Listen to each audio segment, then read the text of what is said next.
Well, hello and welcome. You are now listening and watching the Spark Your Creative podcast. And I am so delighted that you're with me and that we have another opportunity to work through the series that I'm doing, which is looking at creating through uncertainty for roughly a year and a half when this podcast has been recorded.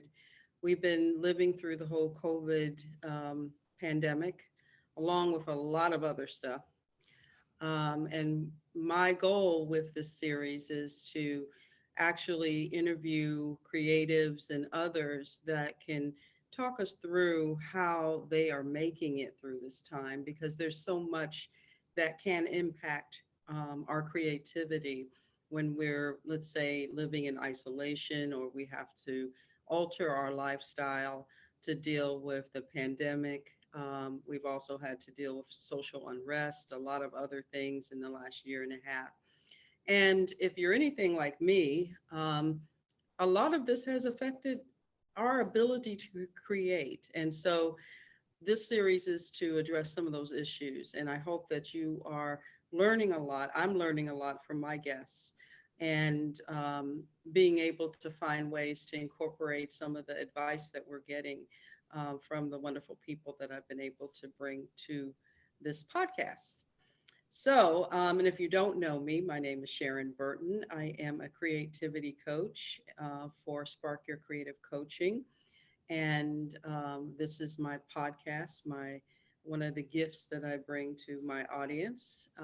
And I will tell you more about what I do at the end of this podcast. But we have a phenomenal guest with me today.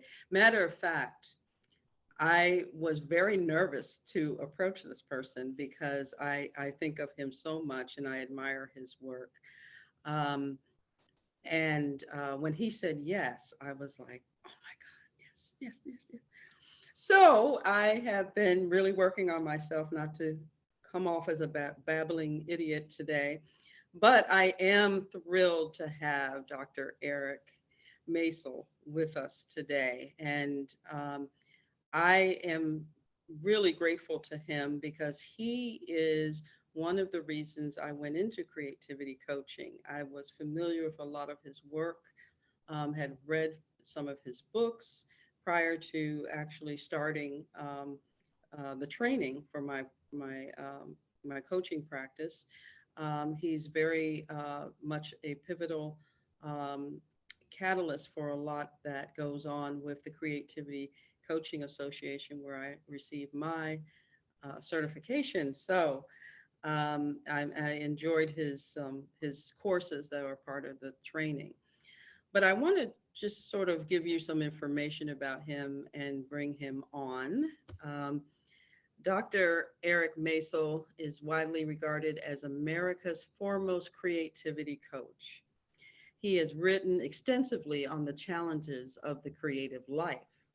His books in this area include Fearless Creating, Coaching the Artist Within, Creative Recovery, The Van Gogh Blues, and Mastering Creative Anxiety. His books specifically for writers include Deep Writing, Write Mind, Living the Writer's Life, A Writer's Space, A Writer's Paris, and A Writer's San Francisco. He earned a master's degree in creative writing from San Francisco State University, while ghostwriting mysteries and nonfiction and self-publishing fiction. In the 80s, he returned to school and earned a second bachelor's degree in psychology, a second master's degree in counseling, and a doctorate in counseling psychology. After completing training, Dr. Maisel became a California licensed family therapist and worked exclusively with creative and performing artists. He has since retired as a practicing family therapist. In time, he moved from therapy and the medical model to coaching, where he founded the profession of creativity coaching and where he actively maintains a thriving creativity coaching practice. Dr. Maisel leads workshops for writers online and around the world. He trains creativity coaches, such as yours truly, runs support groups for creativity coaches, and provides keynotes for organizations like the American Mental Health Counselors Association and the International Society for Ethical Psychology and Psychiatry. He presents workshops at the Omega Institute, the Kripalu Center for Yoga and Health, one of my favorite places, the Holly Hawk Center in Canada, the Open Center, and Row, and at locations worldwide. He's been a guest and quoted in and on, or has been interviewed on Redbook, Glamour, Cosmo Teen, Men's Health, Body and Soul, Martha Stewart, Living, Self, the San Francisco Chronicle, the New York Daily News, and a host of other publications. And he divides his time currently between Walnut Creek, California, where he and his wife live, and Belmont, California, where his grandkid babysitting skills are required. So welcome, Dr. Maisel, to the podcast. I'm so excited to have you. Great to be here, Sharon. Please call me Eric. And I think I got a little exhausted from that bio. I am aiming to have a bio like that. And I actually cut down quite a bit. So anyway, I know. It's always a challenge. Well, we're going to go ahead and start off. The topic today is creative anxiety. And I've always been very fascinated with that because you don't hear it as much as, particularly in creative circles, as I would think you would hear more about. But it's also something that I've even, that I've had, difficulty with. And I thought with us talking about some of the, navigating these uncertain times, I know creativity can be impacted. And I thought, let's talk about creative anxiety and how that fits into everything. So let's start with, what is it? What do you define as creative anxiety? Well, anxiety naturally threads through the creative process. Every creative person is going to experience it. So one headline is, no reason to expect that you're going to be able to avoid it. It threads through the process because, and this is the main reason, and folks don't know this, the main reason is that choosing, the activity of choosing, provokes anxiety. You have to choose between buying this car or that car, buying this house or buying that house, or all of that provokes anxiety, and the creative process is one choice after another. It's constant choosing.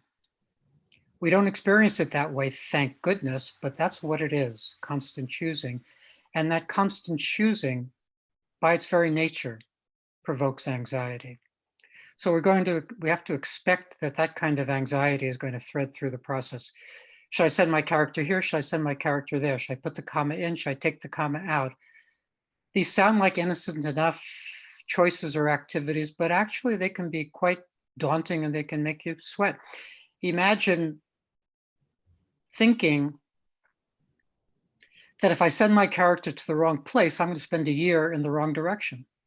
If I send my character to Barcelona and she should have gone to Paris, I'm in trouble for a whole year. That matters. And that's going to provoke anxiety. So these choices matter. And we kind of see the consequences of making wrong choices. So we see the specter of making wrong choices right in front of us. That's one piece of the puzzle, is the choosing part. Just as big is the specter of criticism. We're not doing this for ourselves. We're not Eastern monks who are doing sand paintings and expect them to blow away. We're expecting an audience, and with an audience comes pushback, criticism, feedback, or silence, which is its own kind of criticism where we get nothing from the world. So that specter of criticism makes us anxious. And then there's the activity of going into the unknown, which is what the creative process is. It's a real unknown. It's not kind of just a metaphoric unknown. We don't know what's coming till it comes. And that's not an experience we actually like. Most people don't like going into dark closets or dark rooms or dark alleys. This is a dark place that we go into, an unknown place. So that has to feel not scary for us to create over time. We have to be much easier with going into the unknown than most people really are. With respect to what's going on now, there's the additional anxiety, the existential anxiety around why bother, Mm-hmm. which is a big one. Who needs another photograph, another image, another poem, another this, another that, given this world, given rising fascism and environmental concerns and this and that, we need another photograph. So creatives have to have a conversation with themselves, I think, where they place creativity in personal context and sort of reinvent the reasons for being a creative person. And I think that way of doing it has to do with an idea that I like to promote, and that's the paradigm shift from the idea of life purpose to the idea of life purposes. I think we all have multiple life purposes. It's better to think of life in terms of life purposes than that there's one purpose to life. If you get that idea of life purposes, then you realize that creativity is just one life purpose among several, and that you can be an activist or be of service, be socially responsible, march, do all of those things over here, and still be a creative person and touch one other heart over here. If we don't get this context, if we don't get this most creative folks think as a kind of either or proposition. Either I should be a poet or a lawyer, this or that, as opposed to understanding that we can do many things in life simultaneously or sequentially. And that for us, creativity ought to be one of those things. It's not the exclusive thing we do, but it's an important thing that we do.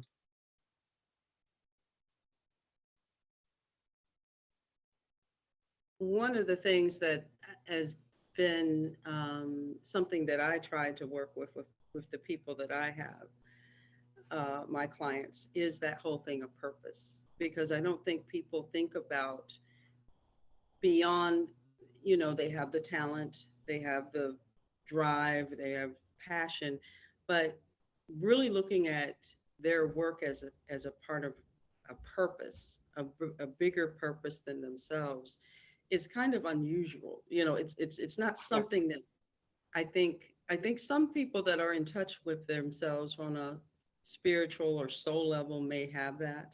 But I find that to be kind of interesting when I talk to some of my clients about that, because it's like, purpose.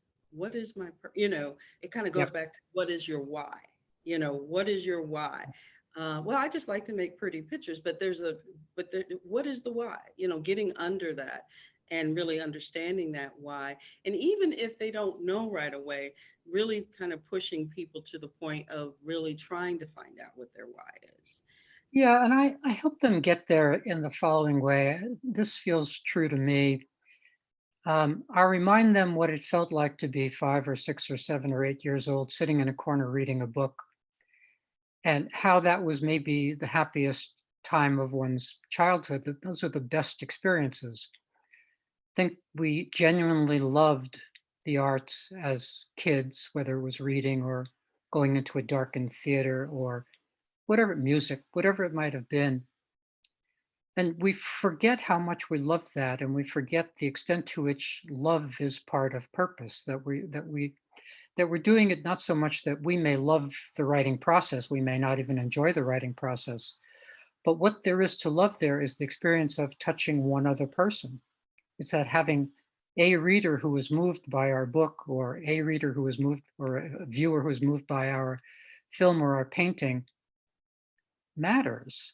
It doesn't matter maybe as much as saving the world or operating on a heart. It just matters in the way that it matters, but it's not trivial. If you think of the world without books, films, music, all of that, it's a very dark and unhappy world, I think. So I think we're providing a service that keeps civilization afloat. One problem is that we get tripped over the idea of success. That is having one viewer a success, is having one reader a success. That's for each creative person really to decide. And I think we had better redefine success in a way in which having one reader matters. The avant-garde artists of the turn of the 19th century, the Picassos and Brocks, they had a phrase that they bandied about, which was an audience of one. That is, what they said to each other was, if even one person understands Cubism, that's great. Now, they didn't mean that. They wanted an audience of 1 billion. They were, arrogant narcissists, and they really wanted a big audience. But still, that phrase, an audience of one, I think is real and significant. We have built into the American character, it's very American, this idea of success and forward motion and upward spiral. It's part of the transcendental movement of the 1800s, this idea that we're always supposed to go forward and be successful, and westward ho in America, taking over this land and that land and all of that. That's built into our psyche. So it's a little bit hard for us to accept small successes as real successes. But to be a creative person in contemporary times, we have to learn how to accept small successes as real successes if we're going to find the motivation to go on. Yeah, and I think that's a really key. And it kind of goes along with some of the things I've been saying to my clients and colleagues, and the role of the artist right now, the role of the writer right now. And I keep saying that we're frontline workers, Yep. maybe not in the sense of, being out there with the masses and, caring for people in the medical field and what have you.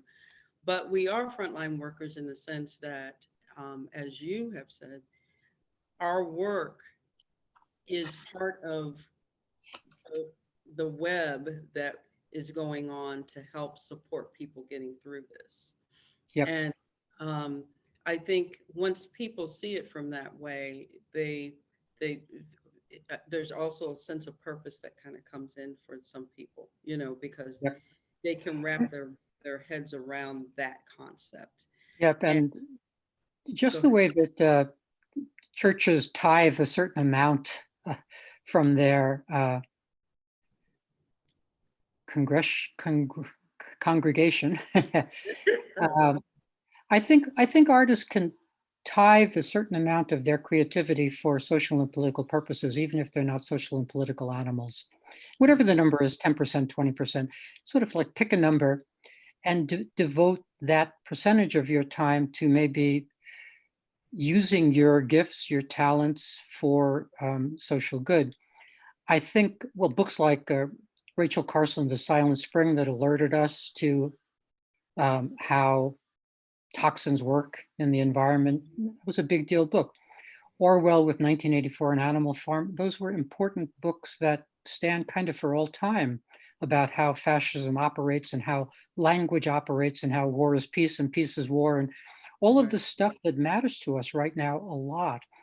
I think this is not just an opportunity, but it's a time for resistance, and artists can resist in their ways. Mm-hmm. So I don't think an artist has to turn over her whole soul to this. I think that's kind of asking too much of a person. If she Mm-hmm. wants to make landscapes, let her make landscapes. But the idea of tithing a little bit of that creative juice for the social good, I think that makes sense. I agree.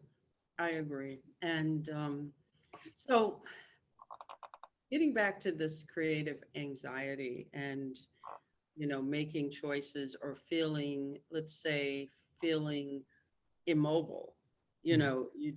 you want to create, but you just can't, the weight of everything is Yep. just to the point that it's sort of like you have all the materials in front of you. You want in your head, what you want to create, but you just can't. You can't move yourself to that because of the anxiety of, is this really necessary to do right Yep. now to is this topic. I wanted, let's say, draw and create butterflies. This is not a butterfly time. Is that wrong? Those kinds of things. Or even what you were Exactly. saying, I'm writing, but is this, I'm writing about love in Paris, falling in love in Paris, and Yep. world is falling to pieces. And am I going to be criticized for writing this light, fluffy piece during a time that, it seems like everyone's soul is at war with each other? Yeah, and just to piggyback on that, Mhm. one of the additional challenges of this moment, I think, is that artists are especially disappointed in themselves Yeah. for wasting this time, wasting in quotation marks. So they had all this time suddenly, many, and they're doing less work than ever. So then they also get down on themselves Mm. for their lack of productivity. So we're talking about anxiety on the one hand, we're also talking about despair on the other hand. That kind of heaviness that you're talking about, that's not just anxiety, that's sadness about the state of the Yeah. world. That gets, reframed and translated as the mental disorder of clinical depression, which it isn't. It's despair. It's old-fashioned Yeah. despair. But people are suffering with that. Yeah. People are unhappy. So part of it is anxiety around the sorts of things we're talking about, but part of it is world weariness and heaviness and despair. So both have to be addressed. With respect to anxiety, the number one thing that human beings do when they're feeling anxious is to flee the encounter. It's to get out of there. That's the number one thing people do. If you are afraid of flying, you don't go near the airport. If something about your painting is frightening you, you don't go near the canvas. So you don't necessarily know that that's the first line of defense is fleeing the encounter, but that's what's going on. There's just enough anxiety, and it's often not a ton, but more like a tendril of anxiety, but it's enough to keep us away from the work. And so in a solution-based way, the two things to remember are that it's there, that anxiety is part of our early warning system against danger, and something about doing this work feels dangerous. Mm. That's A. And then B, we need our anxiety management tactics, our strategies. Every creative person needs to own a couple of strategies that work for her. It's not enough to have read a book on relaxation or read a book on breathing or something, or even to meditate in the morning, because that's not when you're working. It's fine to be calm in the morning. That's lovely. But if you get anxious the second you're through meditating, then that has not served your creative life particularly. Which Absolutely. also means that our anxiety management techniques need to be portable. You know, Mm. you can't take your yoga mat or whatever with you metaphorically through life. You need something that just takes a little bit of time, a few seconds, that actually reduces your experience of anxiety in the moment as you're facing the blank canvas or as you're facing the blank computer screen. There are lots of those techniques, but most creative people own none of them. They've never really tried them out or practiced them. And that's unfortunate because they would get a ton more work done if they just knew to do one thing or another, one simple thing or another that would reduce their experience of anxiety. Yeah. One of the things that I do is a few breathing Yep. techniques. And I think that a lot of people are just learning about the breath and how effective the breath is. And you could actually do that anywhere. You could be doing that at the airport, waiting to get on a flight. It's very portable.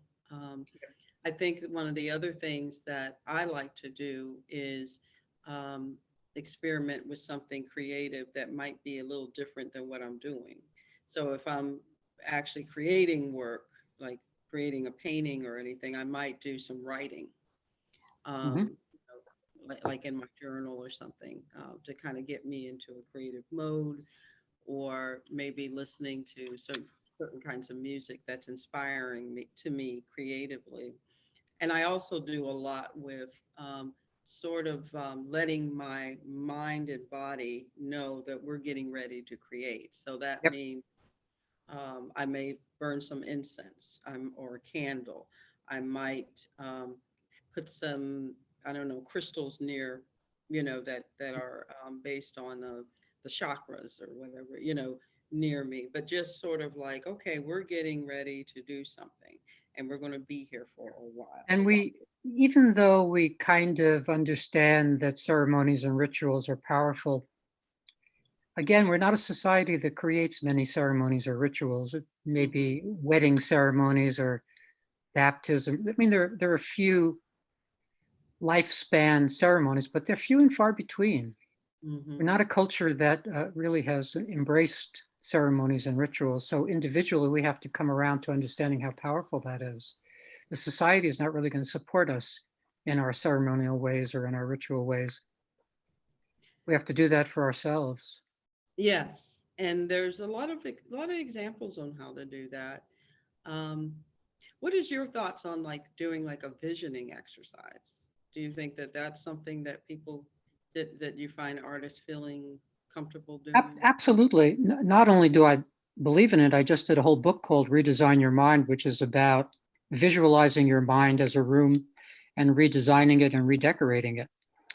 So I completely believe in guided visualizations, but just the simple idea of visualizing, of visualizations.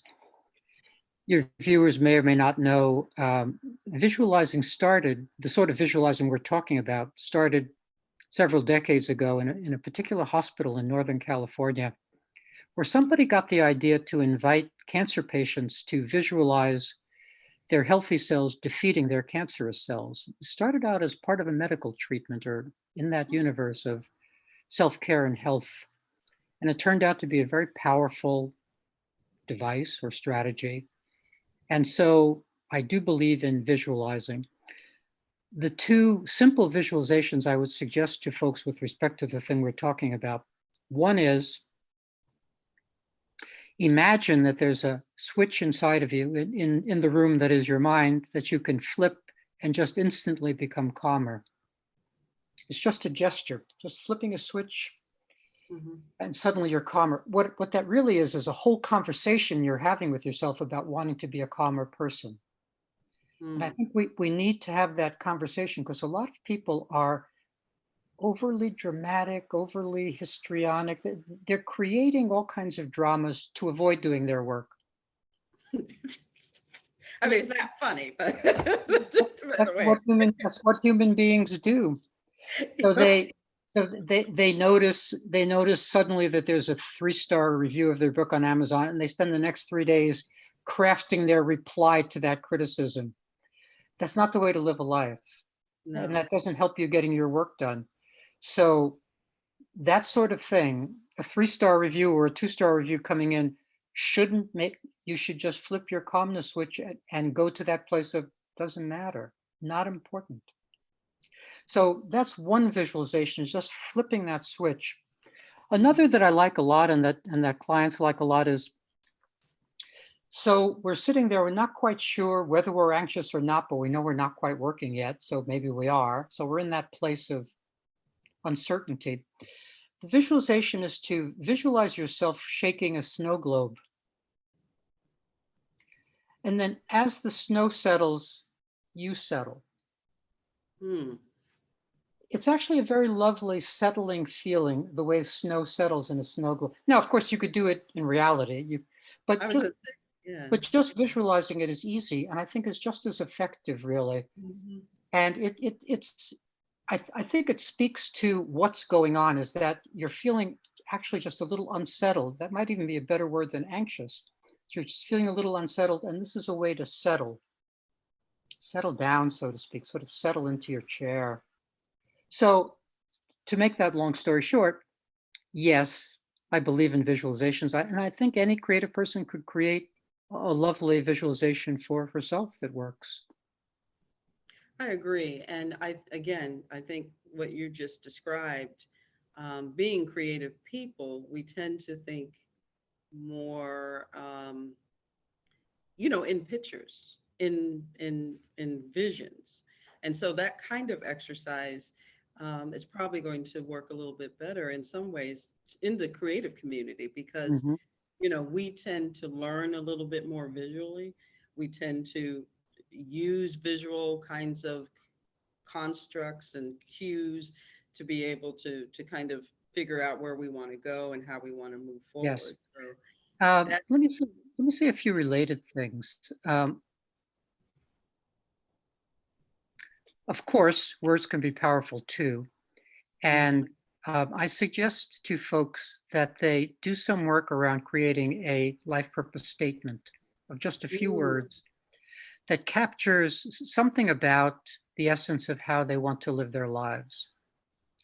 And even though we have multiple life purposes, I believe we have multiple life purposes, that doesn't right. mean we can't come up with one life purpose statement that does some good work of anchoring our feelings about how we want to live.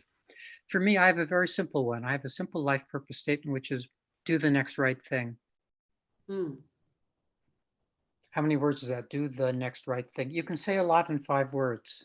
yeah, it doesn't have to be long and laborious. No, and if it's long and laborious, then there's no place to keep it really in your mind. It's not really useful. But if you keep it short like that, then it can be very useful. It can keep re-anchoring you and returning you to your life purposes. That kind Mm, of statement. mm-hmm, Also, the same idea connected to your idea. You're talking about visualizations. Many religions and movements have learned that an icon can be really important. A mm-hmm, cross or a Star of David or the rainbow flag of gay movement or whatever.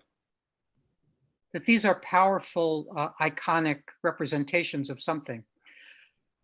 Almost no individual thinks of dreaming up a personal life purpose icon for herself hmm, that could stand for whatever a cross stands for, a Star of David stands for, a rainbow flag stands for, something personal to that person and wear it around their neck. Have it fabricated. Have a physical representation of your life purpose statement. I think it's another one of those simple, lovely ideas that most creative folks would never think of. But when they think about it, then it go, well, very interesting. Just a tiny little anecdote. I was doing an interview about the sort of thing we're talking about right this second. mm-hmm. And the interview was supposed to be done with somebody, but that somebody was sick that day. It was a TV interview. That person was sick that day. And so the weather woman did the interview. She filled in for the interviewer. So this is a weather person. So I was talking about this idea of life purpose icon, and she instantly said lightning bolt. She instantly got for herself that that would be her life purpose icon, would be a lightning bolt. And whenever I talk to people about this, they kind of sort of instantly have some feeling about what that life purpose icon might be. So this is all by way of talking about how to anchor our understanding of how we want to live our life in ways that are available to us, whether it's a life Mm-hmm. purpose statement or or a mantra or a life purpose icon, whatever it is. To have something like that available makes it much easier to stay motivated. Most definitely. And I have one actually for myself. It's the butterfly. Uh-huh. Uh, and I adopted that way before I started doing this coaching stuff, way before anything.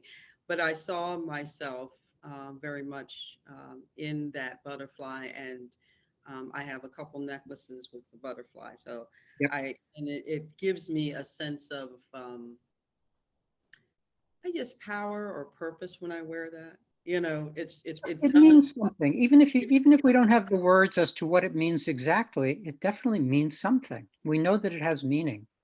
It does. And I usually get someone will compliment me on it too when I wear it. So I'm Uh-huh. always aware of its power.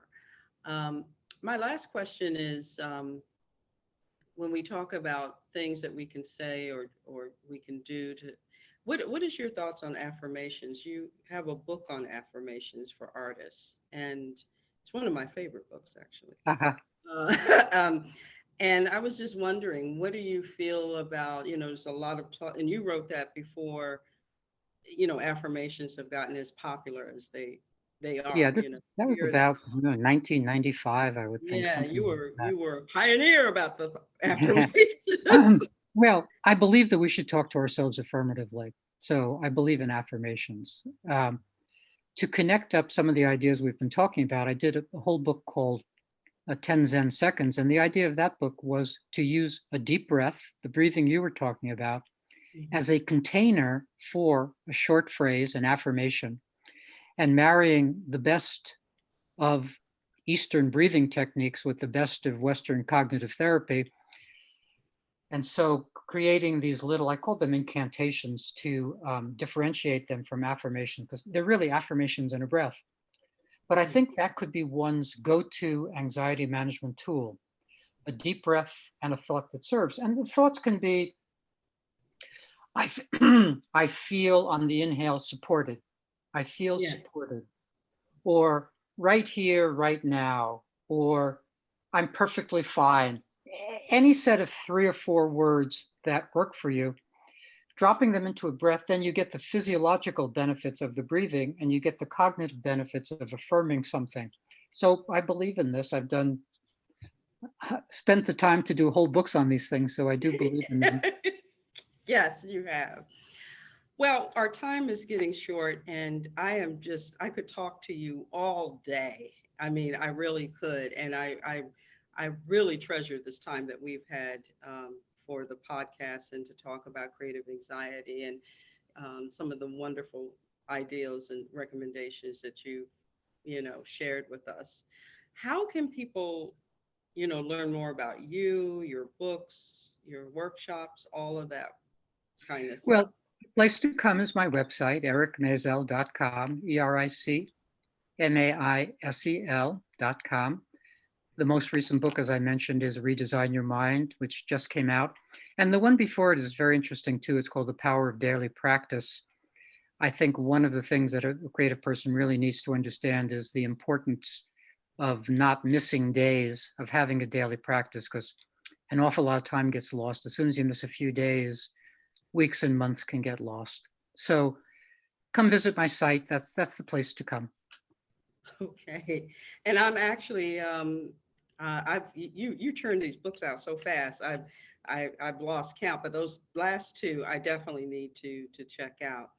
I just want to thank you for being here today and sharing your knowledge and support. This is an important series I'm doing, and it's nothing but the best for the best. So Mhm. I appreciate you and thank you. And I thank you for everything that you're doing for the field and have done for the field for many of us to move forward and to work with some really talented people who need help and support Yep. moving into um, who they are and reaching their creative potential. And for those of you that are listening, I invite you to learn more about me. I can be reached at sparkyourcreative.com, and you can learn more about my coaching programs and some of the great events and all kinds of wonderful things that I'm doing. You can also follow me in social media, Spark Your Creative on Instagram, Spark Your Creative Coach on Facebook, and would love to connect with you there. And, you get a chance to learn more about me, but it's also you get a lot of good information. Thanks again for listening and take care until the next episode.